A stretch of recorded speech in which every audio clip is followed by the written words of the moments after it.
Rainbow. Good afternoon, ladies and gents. Playback. Okay, I've got that muted. So, how we doing, people? Hope everyone's having a smashing Monday. And it looks like here comes the sun, and here comes the hot weather.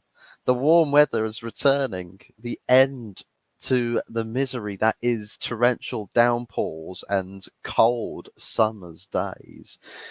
I'm going to definitely be put in a much more gracious mood with the sunnier weather because my mood changes like the weather. You know, if it's miserable weather, I'm miserable mood. If sunny weather, I'm happy mood. It's just how it goes. It's just how the cookie crumbles. But we are back, and we've got quite a few things to talk about today. Quite a few things, which is lovely stuff. We like to see lots of things to talk about because it helps to fill the show with all sorts of things. But we have got a few things, as the stream title suggests here. McTominay to West Ham. Is that still on? Is that still a potential? Because as we know, West Ham, they're linked, they like, they want. Harry Maguire and Scott McTominay, they wanted both players. But the question now really lies around whether Scott McTominay to West Ham is still going to happen. Is it going to happen? Probably not, but we'll delve into that as we go through the show. Got Harry Maguire to West Ham, supposedly. We've had Sky Sports, Sheth, I believe that's his name. Sheth has said supposedly that West Ham are set to go back in for Scott McTominay and Harry Maguire. Whether that's to be believed or not, we will see. We will see. The truth will soon surface. We've also had information come out that Eric Bailly is set to be leaving very, very soon, along with Fred and Donny van der Beek. The question is, though, is where is he going? What club has he been talking to, negotiating with, in order to bring his exit to fruition? We'll be having a look into that. I've not seen anything on that matter, though. So if anybody else knows, then do be sure to enlighten me in the chat over there. So that's all good. We've also seen that Fabrizio Romano has been dropping hints. He's dropping hints. He's getting us to play some guessing games, but let's be real. I think he knows something that some of the inside sources, those inside the loop, know. That Rasmus Højlund, what number is he set to get? And a little bit of a conspiracy that I guess we can perhaps entail on, maybe, as regards to Rasmus Højlund, with the links to the whole shirt number ordeal. And to tail off the show, we'll be speaking about Sofian Amrabat and Todibo, Jean-Claire Todibo. And are we expected to get Amrabat deal done this week? Is that going to happen? Is this going to be a thing? And is Todibo going to be the centre-back that we will opt to choose should Maguire leave the club? Who knows? But before we jump into things, make sure that you are smashing a like on the content and subscribing if you haven't done so already. I'm watching you. But make sure that you are smashing likes, subscribing, sharing the content. Big ups to TJ Warren. I've seen it on my my YouTube studios as a public subscription. I see you subscribe, so big shout outs to you, TJ Warren. But do be sure to go check out his channel, by the way, TJ Warren's TV. Arsenal supporter from stateside, does a lot of content, streams, videos, you name it. Community streams as well. He's, I think, just around the corner from 420, so do be sure to go and get him across that line, or whichever sub goal it is he's on to now. Make sure you go get him across that sub goal. And big ups to him. We're all in this together. We're all in the same community, so What's not to love about sharing some of this generosity and support and love and affection, right? Let's make love and peace, not war. But anyways, let's not waste any more time and let's jump straight into things. I mean, Jesus Christ, I'm usually doing these streams about 4 p.m. ish, but I just decided let's do them earlier. Let's do this one earlier. Plus, it will also help me get my lunch sorted out sooner rather than later. So it's all good. It's all good here. But let's not waste any more time. Let's start. So Scott McTominay to West Ham. The question that is being asked is that move still going to happen? Is it still going to happen? Well, according to Sheth, Sky Sports Sheth, it could still happen. It could still happen because based off of what we're seeing is that West Ham have essentially found some form of a Declan Rice replacement. Whether we want to call him the Declan Rice replacement, I'm not really too sure. Probably somewhat kind of different players. But Edson Alvarez from Ajax, supposedly spending about £35 million, thereabouts. I think it was about £35 million for Edson Alvarez. And Fabrizio Romano has given the green light, and here we go. The trademark phrase, here we go, for that transfer to West Ham to happen. And now that leaves us wondering what is next for Scott McTominay. What is next? What's going to happen? Is this move still on? According to Sky Sports Chef, it still is, as he has stated here, that having reached an agreement in principle for Edson Alvarez, West Ham is expected to go back in for Manchester United's Harry Maguire and Scott McTominay. Now, I doubt this is going to be the case because based off of how Manchester United like to use Scott McTominay is probably what the scouting reports from other clubs are also stating about Scott McTominay display. Like, if you're going to sign Scott McTominay, you're using him essentially or signing him to be a defensive midfielder. And whether we agree to that statement that he's a defensive midfielder or not, who knows? Because I don't think really anybody knows what his actual position, his best position outright on a football pitch actually is. Because let's face it, his career at Manchester United has basically just been the longest running trial run and experiment probably ever. I mean, even under Ole Gunnar Solskjaer, the fact that this guy would start every single game next to Fred as two holding midfielders when neither of them were actually holding midfielders, but failing to do a good job at even doing the basics seemed to be a nigh on impossible feat for both of those players under Ole Gunnar Solskjaer for the best part of 2 years, I believe it was that he was doing this.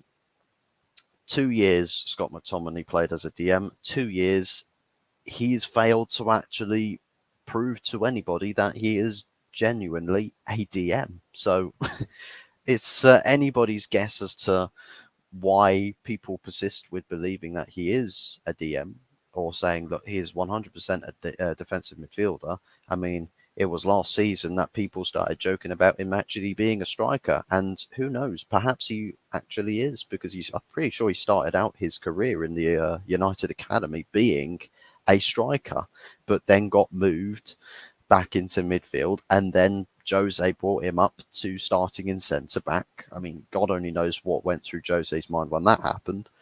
But he's practically been all over the pitch. This guy has been everywhere. So no one actually knows what kind of a player Scott McTominay actually is. No one really knows what he specialises in on the pitch. So West Ham perhaps were looking at him and thinking, well, there's a defensive midfielder right there. You know, we could potentially go in for him. But they found a breakthrough with Edson Alvarez, a much better DM than Scott McTominay, all things considered. At least in my opinion, he is a much better DM than Scott McTominay, much more suited for that. And he's also done like just a single DM midfielder. So I think it's quite obvious that if someone can hold down the DM position just on their own and not need a buddy system to actually help sort of cater to two people doing one person's job, then that straight away, if you can do that, you're already better than Scott McTominay and Fred as far as defensive midfielders go. But this move for Edson Alvarez has basically ended Scott McTominay to West Ham. I think it's quite obvious. It's ended the move. DJ Smokey, I've heard a rumour that Mbappe is going to United. Well, probably not going to happen. I'll tell you what. If Manchester United get Qatari ownership, then maybe next summer, like let's say between now and the end of the season, Manchester United get Qatari ownership, it's probably a stark possibility that we could end up getting Kylian Mbappe. But as it stands right now, probably not going to happen. Plus, we are way too broke to actually make that sort of a move happen anytime soon right now because everyone is super skint and penny pinching at Manchester United Football Club right now. We're hoping that matters change. That's what we are hoping for. Like we can say goodbye to the Glazers. They can piss off back over to Tampa Bay and do what other business ventures they want to do. Just leave Manchester United well alone. Let us actually be a football club again, for goodness sakes. Jaminho, good to see you, buddy. Hope you are doing well. McShite to West Ham could be the best piece of business United make this summer. Well, he's a guaranteed profit. He'd guaranteed put us into profit margins on the player, and probably one of the only players in the entire United squad that you could actually make a profit off of, because academy prospects, according to half of the McTominay Stan accounts out there on football Twitter, he's still a prospect, despite being 26, going on 27 years of age this season. He's still, as I like to call, wrapped up in Lingard syndrome. I mean, it's anyone's guess as to what goes through people's minds when they still use the age argument for Scott McTominay. Same way the club do. It's club propaganda. McTominay is pure and utter shite. Well, put it this way. If you are a Premier League club supporter, how many supporters from Premier League clubs would say, I would be happy with Scott McTominay in my midfield? Like, being from a rival's perspective, how many other clubs, because I know that for some reason, some United fans like to wear rose-tinted glasses in everything to do with the players that shouldn't be at this club. I mean, it's been ripe in this fan base since like 2018. 2018 onwards, I think, is when the delusion started to set in. Started to seep into the pores, into the nooks and crannies of the club's fan bases. But yeah, for me, it's just an absolutely necessary piece of business to do. And I would have said, well, look, I'd much prefer having someone like Donny van der Beek, who's actually had a pretty all right pre-season. He's had a pretty good pre-season, all things considered. Scored a fantastic goal against Lyon. I'd much rather have Donny van der Beek at this club than Scott McTominay, and I'd also rather have Fred, because at least with Fred, when he puts in a good performance, look at what he offers for the team. He sets up good chances. He's very versatile. He's covering all bases on the pitch. Interceptions, tackles. He's a bulldog. He can be a bulldog. But the problem is with Fred is he's so goddamn inconsistent. Is that when he puts in one good game for every 5 that he plays, we want someone who's going to be doing good for the other 4 games. We want someone that's actually covering all bases, not just the first base, right? So that's the only problem really with Fred, but I'd still prefer Fred staying over Scott McTominay. But Fred's on my to sell list, so you can bet your bottom dollar that someone like Scott McTominay is going to be on the to sell list. Nowadays, fans care more about players' age than their performances. Player profile, player profiles. You might as well call it PPPR, player profiles, public relations. Because if the player is young, they're exempt from any and all criticism. The terms that Ferguson was it Ferguson or was it? I don't think it was Ferguson. It might have been Ferguson, but also might have been Sir Matt Busby. If you're good enough, you're old enough.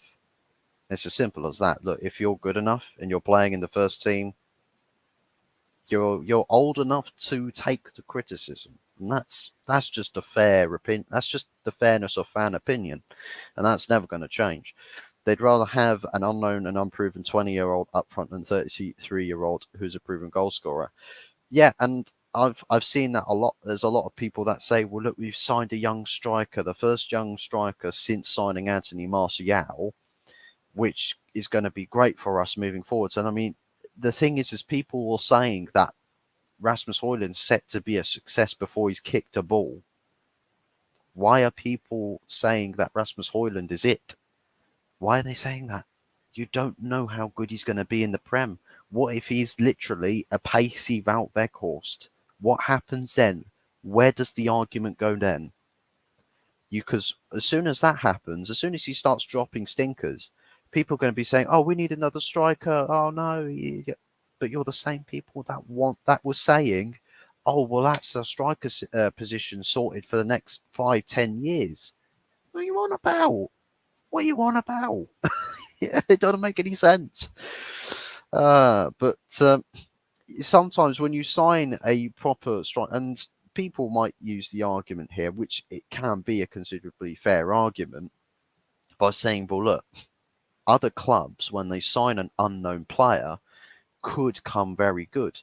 And if he does come very good, look in hindsight at the investment that you made, because now you've got a really good striker that's here for the next 5-10 years. And then you say, well, actually, that's a really fantastic piece of business. And that's great foresight from the people who made that decision. And that can be the perfect counter argument to the case in point to what you said there. But it's really about,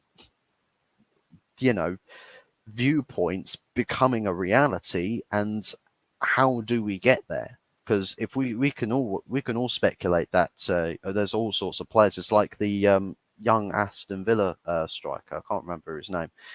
What if he comes good? Who knows? It's like the in the Community Shield, the Cole Palmer. What if he becomes the next Riyad Mahrez? I mean, he bent in a goal that is probably like prime Riyad Mahrez right there, but still, even so, there's a chance that he becomes the next Riyad Mahrez, or a fantastic player in his own regards. Or the opposite happens. It goes the other way. Cole Palmer turns out not to be anything really that special, like Jack Rodwell. Maybe he goes and becomes that sort of a player, and he just disappears into the mid cards of English football. Who knows? McTominay is the worst player at United, probably technically the worst player at United. I know Maguire's up there, as well as perhaps a few other players, but for me, I've never really understood the hype, even during the academy days. The guy didn't look that talented. It's just the whole mental side of his game that people really cared about. I couldn't care less about players' age. Their performance is what matters most to me. And that's the thing. That's the thing is, look, you can be a young striker if you want. You can be a young player. You can have the bags of potential. You can have the FIFA rating that goes up into the 90s.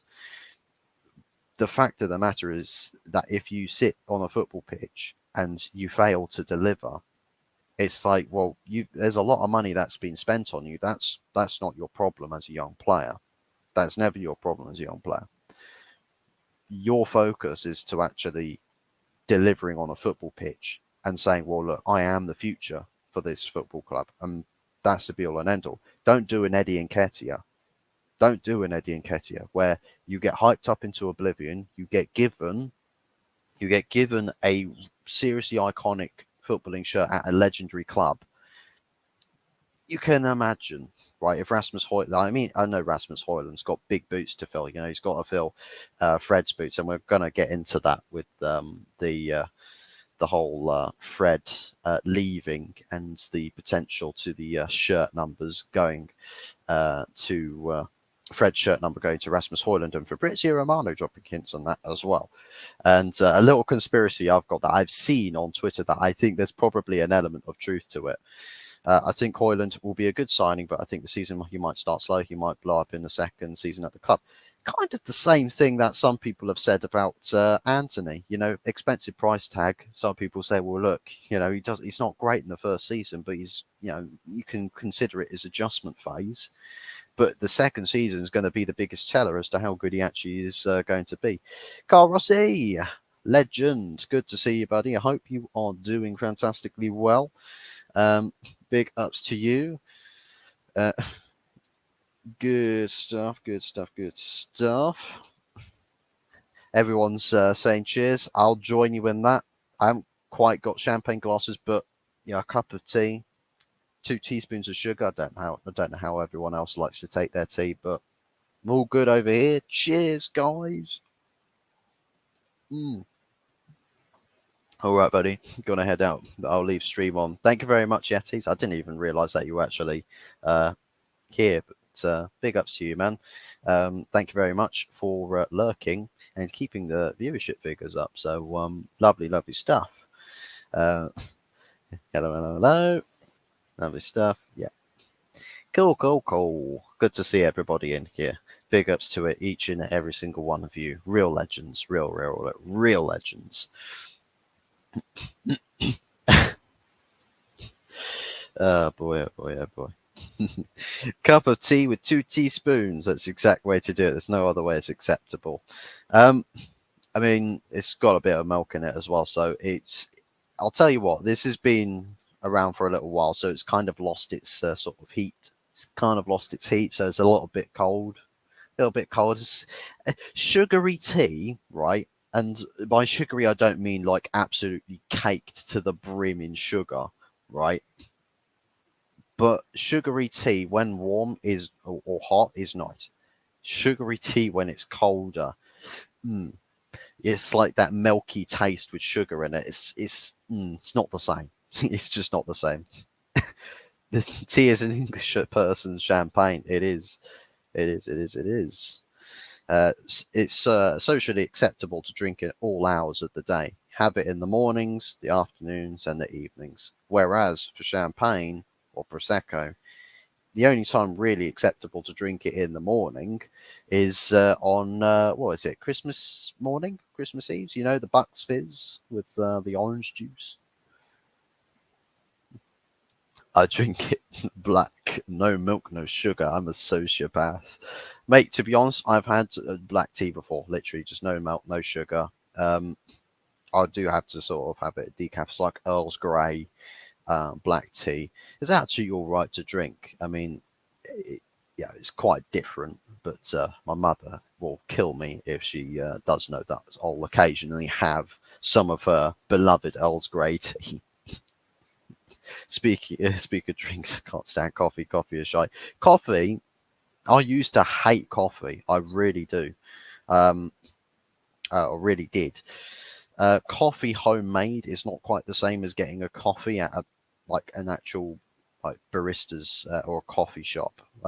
It's like I would usually before work will go into Cafe Nero's and grab me a latte from there. Like having strong coffee is not quite my taste, but a little bit of a latte. It's quite nice. It's quite nice, and have it with some morning pastries, and you're all set to go for the day. Nah, weird habits. I could only afford tea, so I have to say. Not got any bottles of Cristo, like what Lee said that he'd do if Arsenal won the league. Ordering a 600, was it a £600 bottle of Cristo champagne? Who doesn't? Let's be honest. Yeah, have a baby sham. Nice flat white from indie coffee shop is lovely. There you go. So each to their own.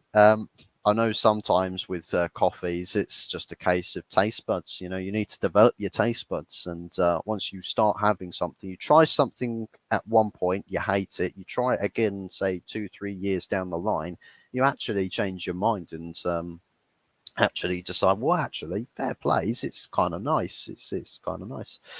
Um, Coffee shop one time, I ended up vomiting it afterwards. Jesus, what kind of coffee place was that?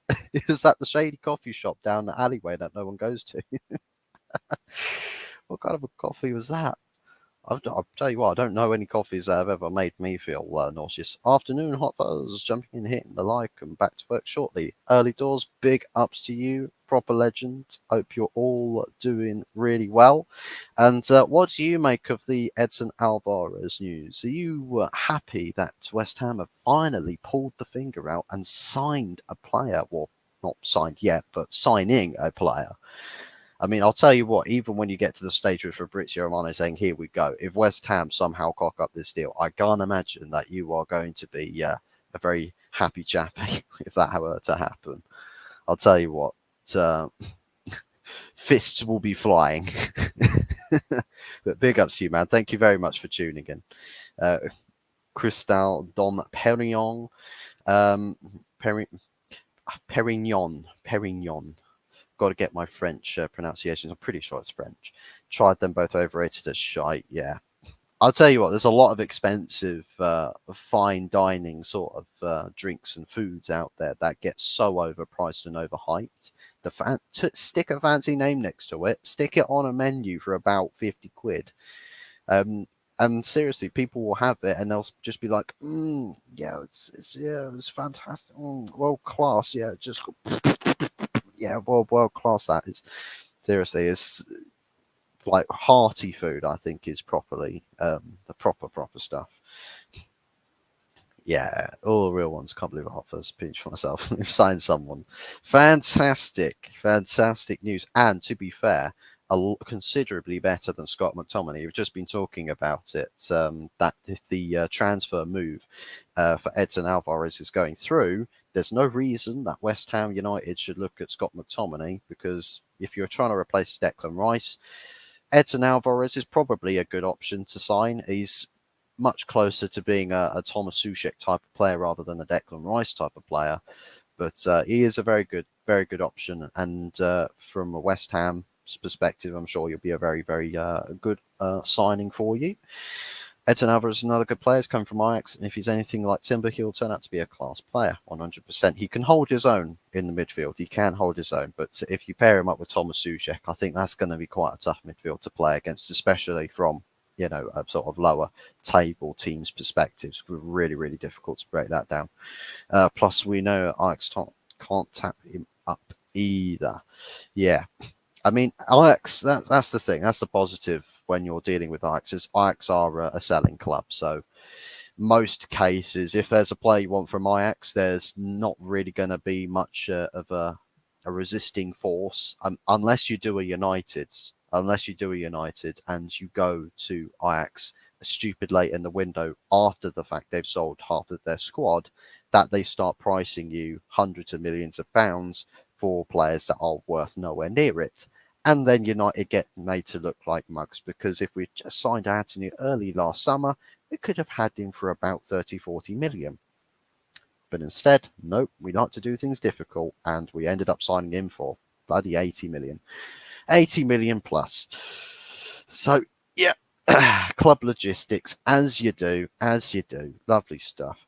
But Maguire to West Ham, still a potential possibility, just staying on the Sky Sports Chess transfer news. Now, Harry Maguire, I can say, look, that's probably some truth to that. I can imagine that West Ham would still want another centre back. I know David Moyes supposedly has said numerous times, I would like to have Harry Maguire as the ideal centre back target. Whether there's a truth to that, I'm sure Early Doors, as who is a West Ham supporter himself, probably has a lot more, sources that are truthful, based around West Ham news. And yeah, Maguire, McTominay, even Solanke as well. Ooh. Not sure about Dominic Solanke as a target for West Ham. I think there's probably a few better options that West Ham could go for out there. Hit the likes, people, 100%. I don't, to be quite frankly honest, I think everybody that's typing in chat is the only viewers that we've currently got at the moment. But anybody else that does drop into the stream, make sure you are smashing that like button. Get us, force us up the algorithm. To the stars, people, to the stars. To YouTube front page, onto people's recommendation lists. Let's go, people. Lovely stuff. Big up, Carl Rossi. Hey, early doors, we were looking at Cresswell and Jed Spence. Jed Spence could be a good option for you. Aaron Cresswell, I think it's Aaron Cresswell. Not too sure. Not too sure. I mean, yeah, fairly good option. Fairly good option. I wouldn't say he's anything too special. Talk that there could even be Martial, so Moises rating his whole club for rejects.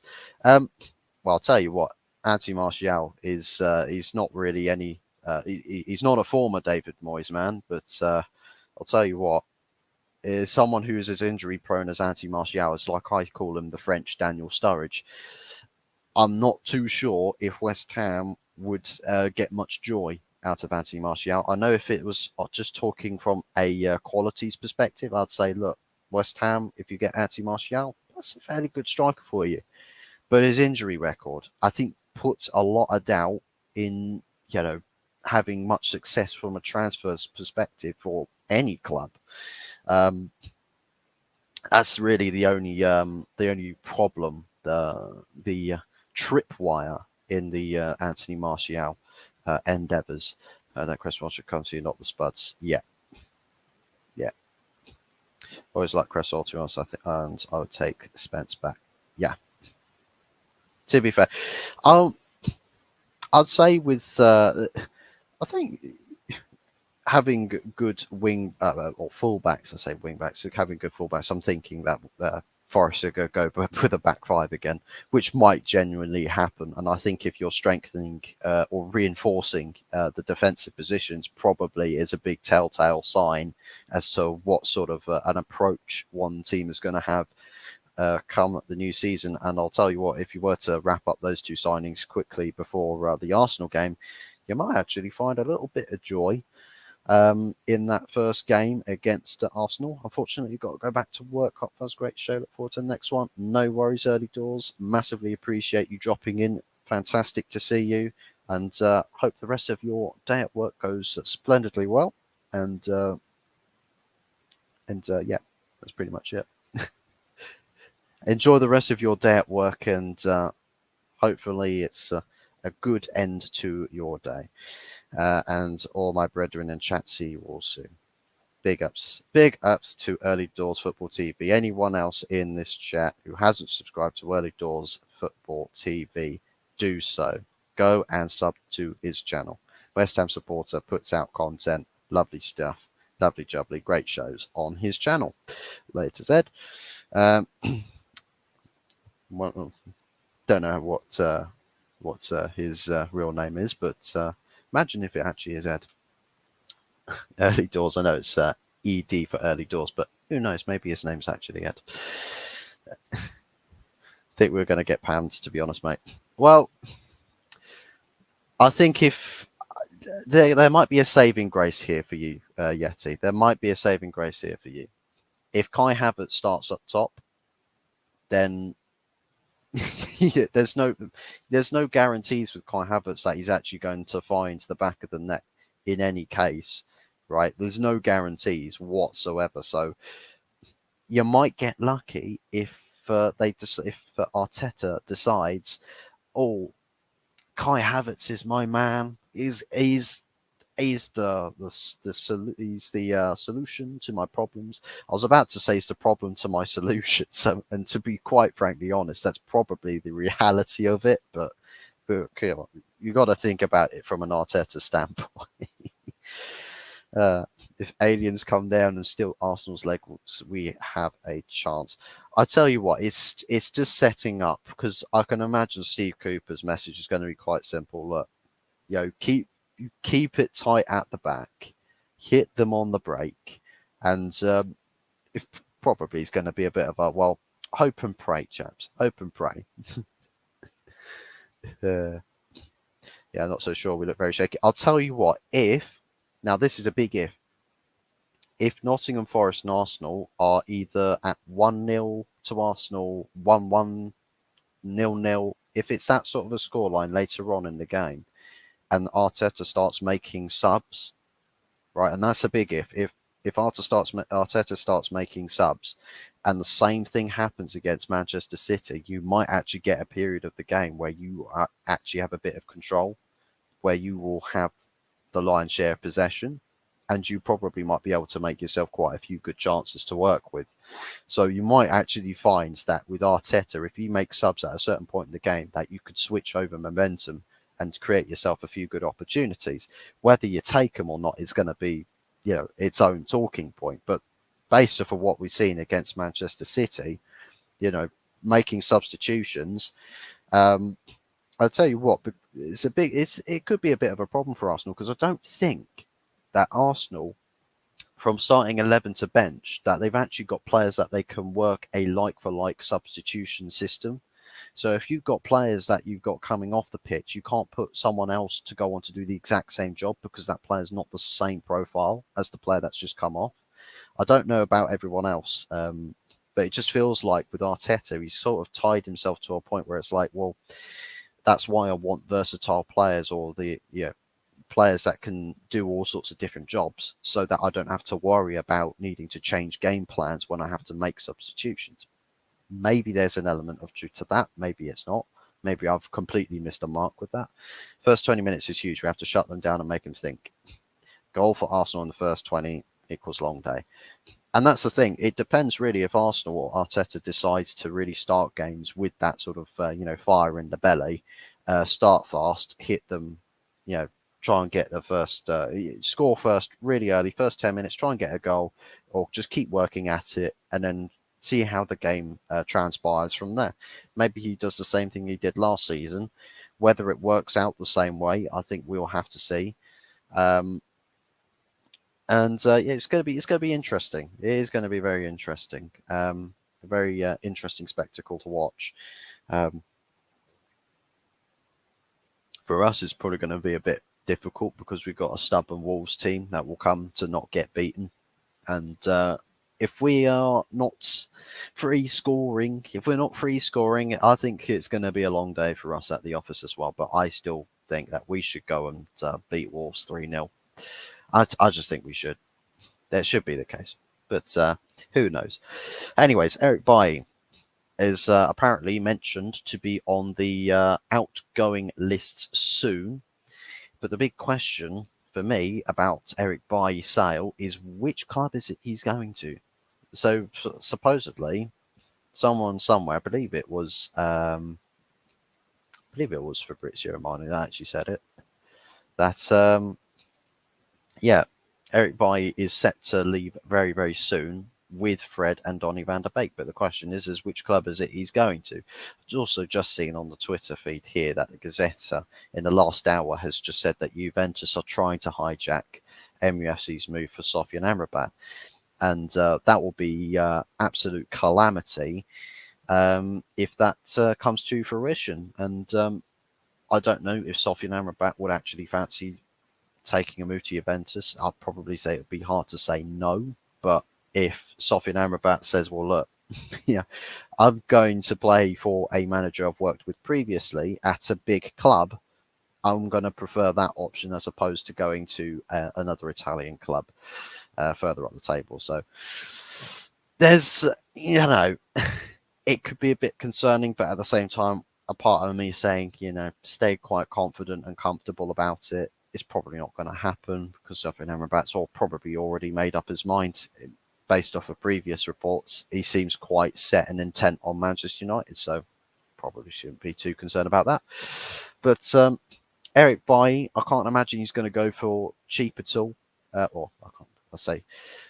He's probably going to go for cheap, is what I meant to say. It's going to be interesting.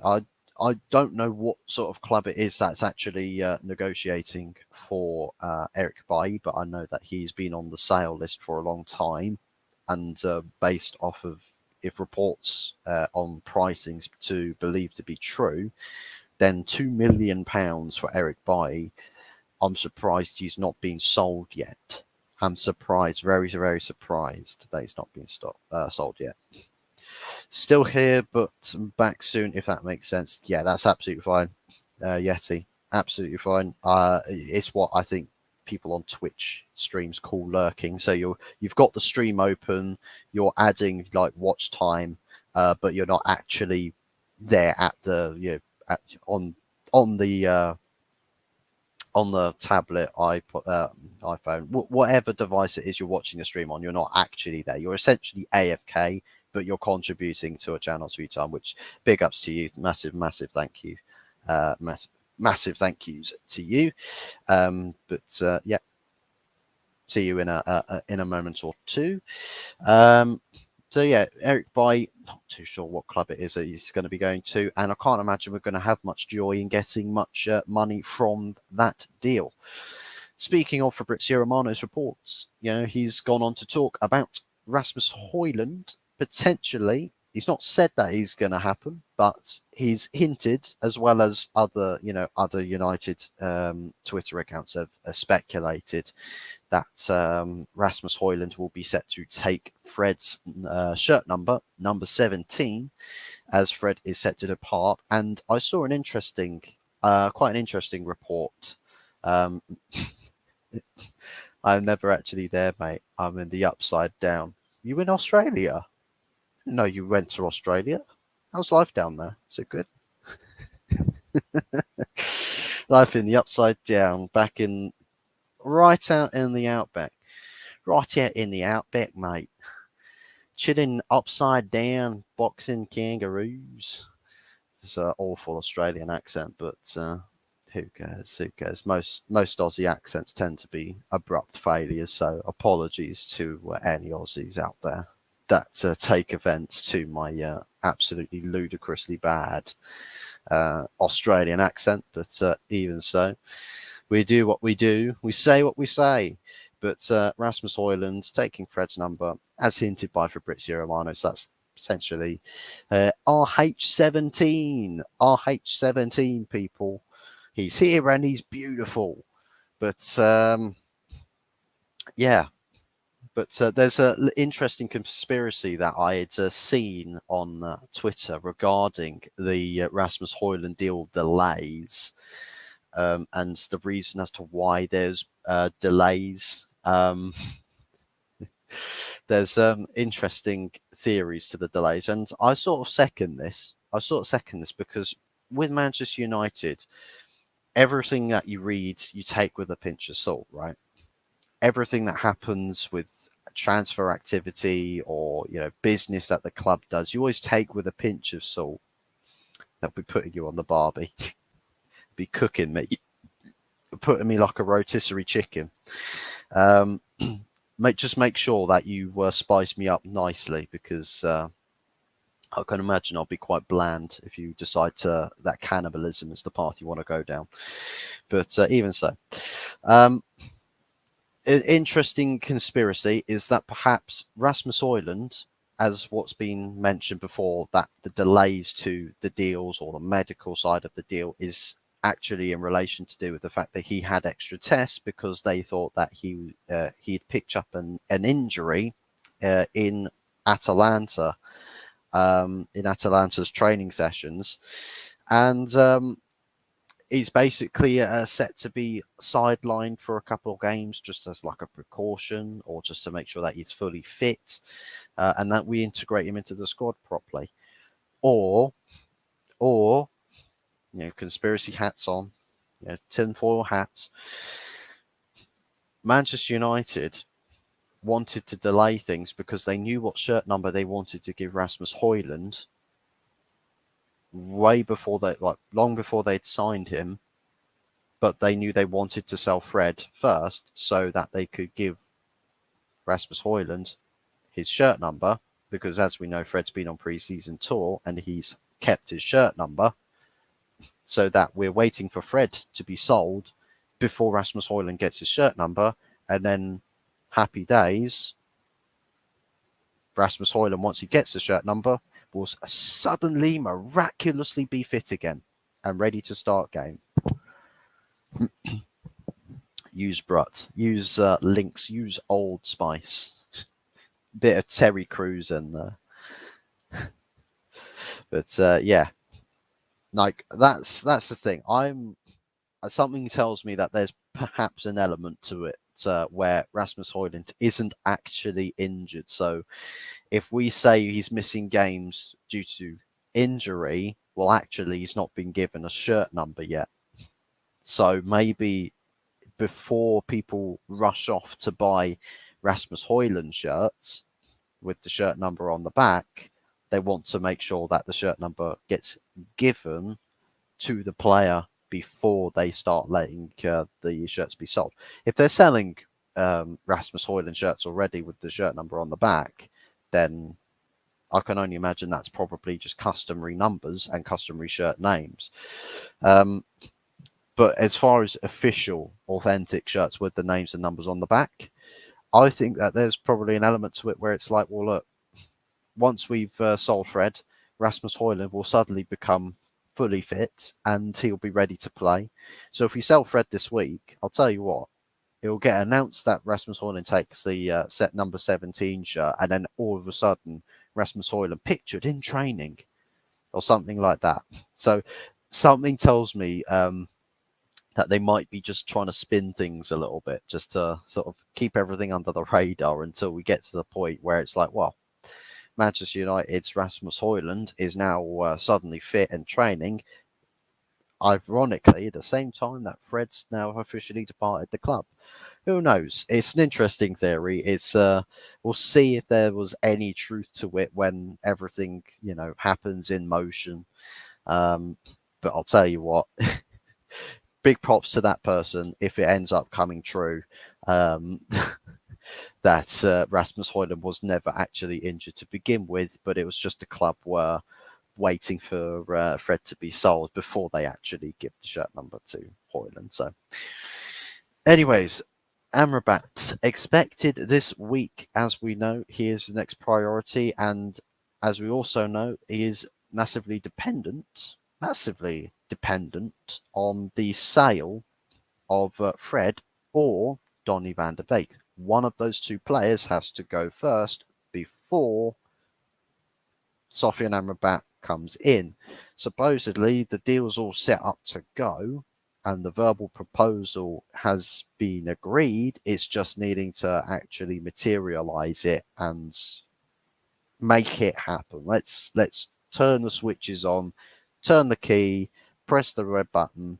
Not to say that we're starting nuclear war here, but we are pressing the button for the go on the Sofyan Amrabat transfer, and we need this deal done fast. We need it done fast, very fast, because what we've seen in the tail end of pre-season is game performances with our midfield where we are getting ran through like a hot knife through butter.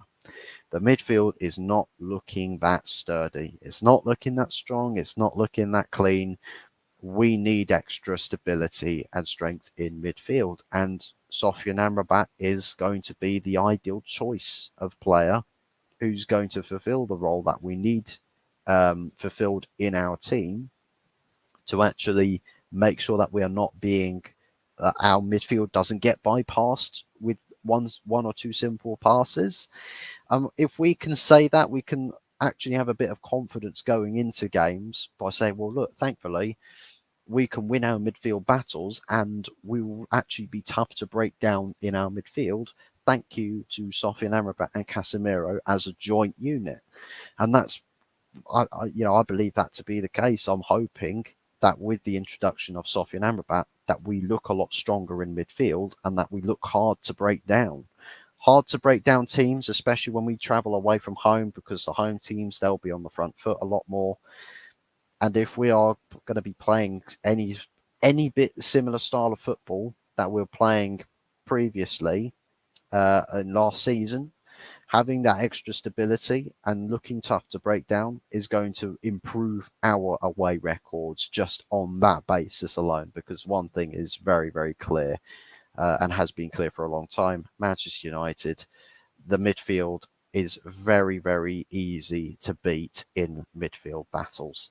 And that's where games can be won and lost just solely in midfield. So as long as we get players in and midfielders in that actually help us to win our midfield battles, I can have no complaints. I can be happy and more confident travelling to away games, especially Tottenham away, Arsenal away, and we'll have better joy. We'll have more joy. I think playing against Spurs would be easier if we have Sofian Amrabat in the midfield.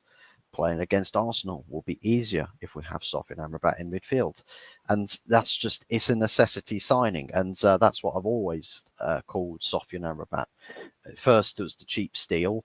Then it sort of materialised as we've watched this team in pre-season, and it's become a necessity signing. And I think the club also have perhaps reiterated that point internally. So it's a transfer that needs to happen. We have to make it happen, and we've got to make it happen soon because the season starts this coming weekend. So, the time for talk is now over. The time for experimentation is finished. It's past. We are now in the point of the season where things get real. Everything gets real. We get down to business, and there's no time for resting or no time or rest for the weary. And we've got to hit the ground running. And Wolverhampton Wanderers is no easy feat, but then again, we're Manchester United. We should take the challenge of Wolverhampton Wanderers and make it look easy. Do I think we will beat Wolverhampton Wanderers easy? Probably not. We'll make a meal out of it, but I still want to say, look, we'll go beat them 3-0. I want to believe that. And if that's not going to be the case, if we end up losing the game, then I've seriously overestimated my team and we are in the shit.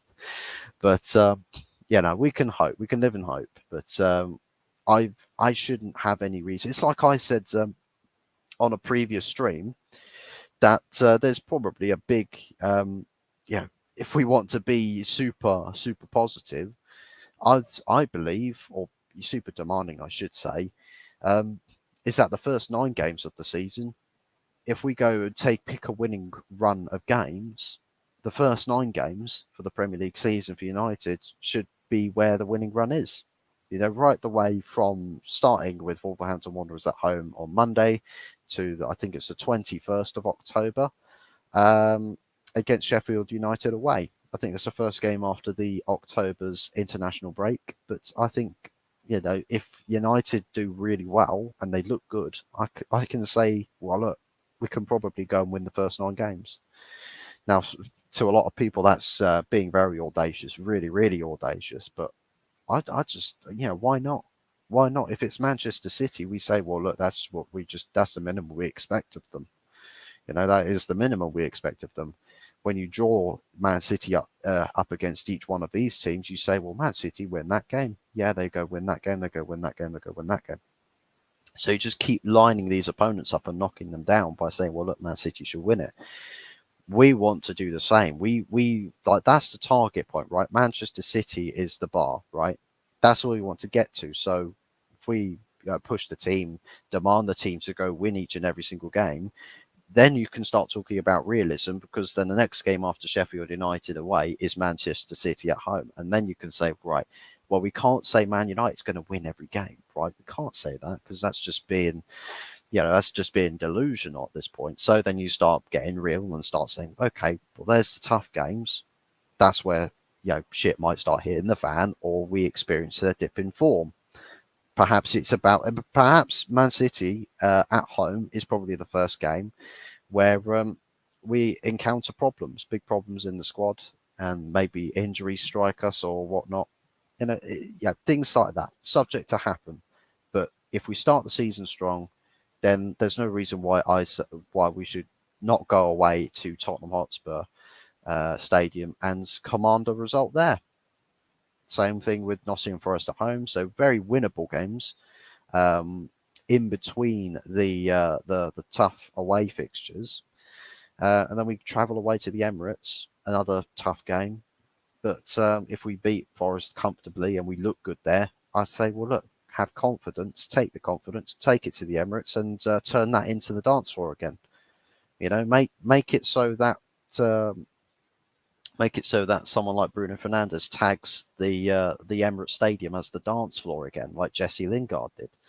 That was absolutely hilarious. Absolutely rattled an entire fan base with that. But yeah, you do what you do. But yeah, it's the Sofian Amrabat deal for me is such an important and key attribute that we've got to add to this team. And for this week, I think it's just got to be the clear and obvious priority. Make sure that you get that deal done, get it over the line, get us ticking, get the team working good, all up the cogs in the machine, make sure they're all turning well, and then we can be good, right? We can chill.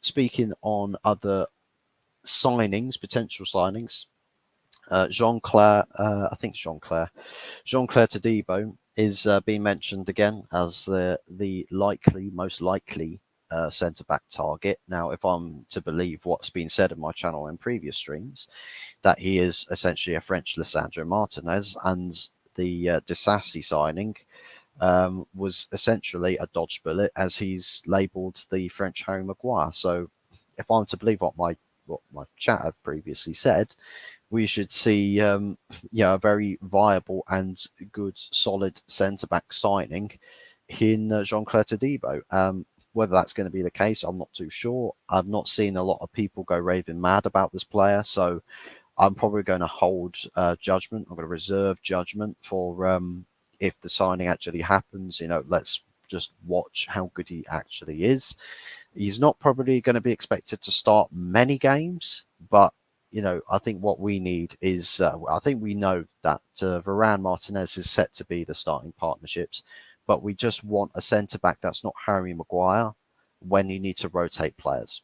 We just need someone who's not Harry Maguire. So Jean-Claire Todibo, if you're starting him next to Lisandro Martinez actually makes quite a lot of centre-back partnerships look good, because he caters with the aggressive style of play.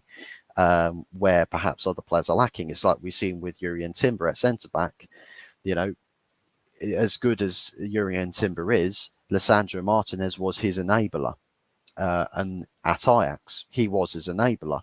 And Jurrien Timber had stated this previously, that, sometimes he would sort of prop me up. He'd keep me focused. He'd keep my head screwed on straight. Whether that's going to be a similar story with players like Todibo or Victor Lindelof if he starts next to Martinez. I think Martinez is a great centre-back. That's actually someone who's essentially the power-up to his centre-back partner. So I think Todibo, again, reserved judgments. I'd need to see how good he actually does if he does join Manchester United Football Club, and what sort of a role or where he stands in the priority list for Eric Ten Hag. But by the looks of it, that's set to be the centre-back target that we go for, unless another club comes swooping in and takes Todibo on a permanent move right from underneath our noses. But we'll have to see. Perhaps he could be good. I mean, according to my chat previously, they said, look, he's a French Lisandro Martinez. If that's going to be the case, then there's no reason why we shouldn't go for him. But if other people who have watched Todibo know much more about him, can enlighten me to what he's actually like on a football pitch, because like me, I don't watch French football, so I can't be the scout. I can't be the scouting network that tells everybody these unknown names like a lot of other channels are able to do, where they basically just go and scout the network of players and see, oh, well, that player looks really good. That player's fantastic. That player's got a fantastic profile. We should be looking at those options. I'm not like that. I don't have the time or the patience to browse through the catalogue, the Argos catalogue of players that could be warranted as potential targets for Manchester United. So it's going to be an interesting one. I think once again, Manchester United, Eric Ten Hag. Look, if it's a player that Ten Hag wants, it's the player that I should back the club to sign, because at the end of the day, the proof with the manager will always be in the pudding. If he gets what he wants and he has all the tools that he needs and he wants to succeed and he does so, fantastic, right? And that can be a hats off to the Manchester United board for actually backing the manager. But if it turns out that, say, manager didn't get all of his players, obviously further scrutiny at the board. But if it's the case that Eric Ten Hag has got all of his players but doesn't achieve what he sets out to do with the squad, the big question marks and a lot of eyes are going to be fixated at the manager's door. They're going to be, and that's the way it should be. That look, if the manager is getting backed, he gets what he wants, gets what he needs, he's able to work on his project, but he still can't achieve what he sets out to do because his target and his standards is to win trophies, right? And that's where our expectation needs to be. Our expectations as Manchester United fans has to be revolvent around trophy success. And if we're not winning trophies in a season, it's not a successful season. If a manager's not achieving successful seasons, we've got to be asking some damning questions. Why were we not successful? What is the reason for us to not be successful? And I don't want to see excuses for it. I don't want to see people saying, well, look, we had injuries here, we had injuries there, and all of that. If we've had injuries left, right, and centre, surely the scouting departments would actually look forth at the injury records and say, well, look, these players are injury prone, or the doctors that we've got at our club, they're not keeping people fit, they're not reliable. Sack off the medical departments if we are having injury problems and there's no proof of injury records previously on players' contracts and all of that, or on their medical records, I should say. Look, what's going to be important to remember is that with Eric Ten Hag, it's the second season, right? He's already achieved a trophy with a squad that essentially is not his. He's had some of his players and signings, that's all good, but the foundations of the squad that he's had has not been his. This season, if he gets another 2-3 signings, that's going to be a squad of his foundations, right? Because it's essentially most of the players that would be starting in the team would be his own signings. So Martinez, Anana, maybe you could say Malacia, if he ends up starting, Casemiro, Sofian Amrabat, we've got Anthony, Hoyland. So right there, we've got a mass majority of players in that squad that are Eric Ten Hag signings, right? Mass majority. There's only 3 other players, right? That would be players from previous regimes, and you can say that that's Wan-Bissaka, Varane, Bruno Fernandes, and also Marcus Rashford, right?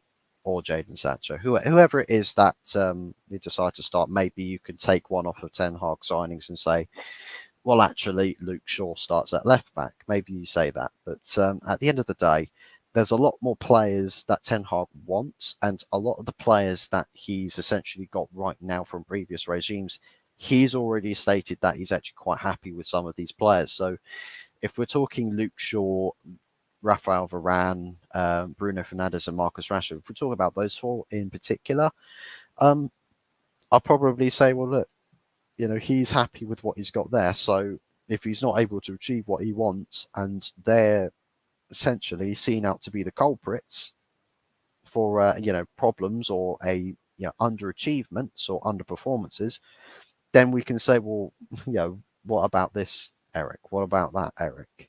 It's like if Marcus Rashford fails to score Like if Marcus Rashford goes back to having an absolutely god awful goal scoring campaign, we're going to be looking at Ten Hag and saying, well, what's happened there?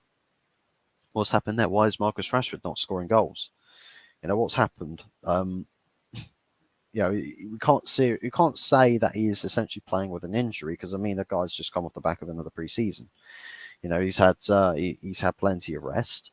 I know that he's probably going to be demanded to play a lot of games. Whether we say that he plays up top for Manchester United, I think is still yet to be seen. I know Alejandro Garnacho probably might actually take up the left wing starting position, which I'm hoping Garnacho has an absolute fire of a season. I want to see him getting a lot more of these opportunities to score goals. And I think if we see the performance that he had against Lens sort of reciprocated through a lot more of the games this season, I think Alejandro Garnacho could legitimately have some massive stats this season, some massive goal contributions. Like, yeah, I reckon he could touch on 10 goals this season quite easily, with another 10 assists or so. He might actually have a seriously good season if we see Garnacho having this sort of involvement that he's had, where we've seen it in the Lens game. And what I like to say is the last game in pre-season is usually the biggest teller to what to expect, or to base your judgments around when you talk about, well, player performances, how is a player going to perform? Where should my expectations for said player be when the season kicks off? Alejandro Garnacho, look, if he's trying trickery and stuff, and he's looking to take on players and dribble past players, take it to the byline, do cutback passes, switch it to the inside, linking up a lot more consistently and showing some good ability in doing so. Like, we know Garnacho can score some wonder goals and he can hit some wonder passes, right? He's got some potential in his locker, but it's actually just implementing that on the pitch and doing it at a consistent basis. If Garnacho's given the minutes to do so, I think he can do it. I absolutely think he can do it. And if Garnacho shows a whole new level to his game, then my God, what a player we have on our hands. I think, we've seen it before with other previous transfer links. With the time when Real Madrid came calling, they expressed a potential interest in Garnacho. That report came up, and that surfaced for a little bit before it got stomped out. I think he signed another contract extension with the club or something. So, and if there was any truth to that, then we must be doing something right with Alejandro Garnacho, because Real Madrid, being the standard bearers in football, being the best club in the world, right? The best club in the world. And if they're saying, well, actually, you got something we want, what reason have we got to say, well, Garnacho, nah, let him go to Real Madrid? Like, is there something seriously special that Garnacho's probably cooking, and Ten Hag sees that in him? Now, last season, some people have got quite a few judgments on Garnacho, but I think that I believe that we should get behind Garnacho in pushing to see how well he develops. And I think this season's going to be probably the biggest canvas that Garnacho's got to paint on, to show everybody how far he's actually come and where he's going. So it's going to be an interesting watch for Alejandro Garnacho, and I'm fingers crossed that we see some of Kobbie Mainoo when he comes back from injury. And now I'm hoping with Kobbie Mainoo that he's not going to have a terrible injury record like Paul Pogba had. I'm hoping he's not going to have the same situation as Ati Martial. I'm hoping that Kobbie Mainoo can stay fit to actually be able to find a bit of a breakthrough into the first team this season and play some pretty important games. And by important, I mean for his sake, important games, not like important games where we start him in a Manchester derby, for example. I think that would just be absolutely ludicrous. But you get my point, right? So integrating him into the first team picture and having some seriously good midfielders. It's like, I want Sofiane Amrabat. I see some people say, well, look, if we got Kobbie Mainoo, we don't need to sign players like Sofiane Amrabat. No. You sign Sofiane Amrabat, but you integrate Kobbie Mainoo in and around that environment with players like Casemiro and Sofiane Amrabat, and Christian Eriksen, whoever it is that he plays around or is training with. That's the path that you put them on. That's the path you set them on. That's the road to their development that you stick them in. It's like when we hear the young strikers working with older strikers, more experienced strikers, you see stories where it's like, oh, well, this player's teaching the young guns on like how to finish like this or do that. And it's like Zlatan Ibrahimovic was teaching Marcus Rashford previously some finishing techniques and stuff, like sharing knowledge, but constructing an environment where it's like the young academy prospects can find integration, so they'll find the minutes as well as they will have the development because they've got the right experience around them. But it's not something where you stick them in training with first team and that's it. No, you put faith in them and you work them into the first team and see how they actually develop when the pressure comes onto them, when the demands increase, but also when the opponents get more difficult, because under 21s football can only pose so much of a challenge to a player up to a certain degree. So when a player starts, when football becomes a bit too easy, right? It's like Kobe Mainoo. We don't need to sit there and wait for him to score like hat tricks every single game to say, well, now's the time to bring him up. Well, once he cannot offer anything more for that team, for the under 21s, where the under 21s can't then increase in their outputs as well in response to what Kobe Mainoo is able to do on a pitch, that's when you say, right, that's the time you then put him up another level. That's when you make things a little bit tougher. That's when you start to really sort of see them cut their teeth on new challenges. And that's where I think Kobe Mainoo's at right now. Like Alejandro Garnacho last season, Kobe Mainoo, that season for Kobe Mainoo is this season. So we're about there with Kobe Mainoo, and I'm hoping that we see Kobe actually get more minutes, and he would have done so at the tail end of last season, but ended up getting injured. But hopefully injuries aren't something that rules Kobe Mainoo's career, and I really, really seriously hope to see him getting more game time to actually develop things and showcase his abilities on the Old Trafford pitch, as well as perhaps a few away games. I mean, I know cup games is probably going to be a bit of a nightmare, because I can imagine that guy's going to get absolutely slaughtered on a football pitch based off of just the way that, you know, lower league teams like to defend. You know, it's like it's no Ponzi tackles or anything. It's like you better hope that your knees are reinforced with titanium joints, because otherwise I'm going through them. It's kind of like that sort of situation. But anyhow, that I believe is wrapping up the show. Big ups to everybody that has tuned in. Massive shout outs to all of those that have dropped in and contributed to the chat. So that's big shout outs to Long Haired Yeti, Nottingham Forest fan. Make sure that you go sub to his channel. Carl Rossi, big ups to you. Thank you very much for tuning in. Early Doors Football TV, West Ham fan, got his own channel, does his own content. Make sure you also go drop him a subscribe. Go drop him a subscription. And also Jaminho, big ups to you. Thank you very much for tuning in. Legend, and all well wishes to you. Also DJ Smokey, who I believe it's his first time chatting as well. Big ups to you. Thank you very much for tuning in. Lovely stuff. Thank you very much for those of you who have liked the stream. Massive shout outs to you, real MVPs, and big ups to everybody. I'm just going to load up the live subscriber count just to make sure that if we have gained any subscriptions, if we have grown, people, we have grown, we have flourished. We are up to 63 subscribers, so we're on the road to 70. Sooner or later we'll be targeting that big 100. So massive shout outs to all of you that have been subscribing. Really appreciate the love and support. Means the world to me. So massive shout outs to all of those of you who have liked the stream, subscribed, who've just tuned in to watch. You can lurk in the background. You don't have to contribute to chat as such. It literally is free content, free to consume. You watch it the way you want to watch it. You make yourselves at home, right? enjoy. That's all I have to say for you guys. Enjoy it.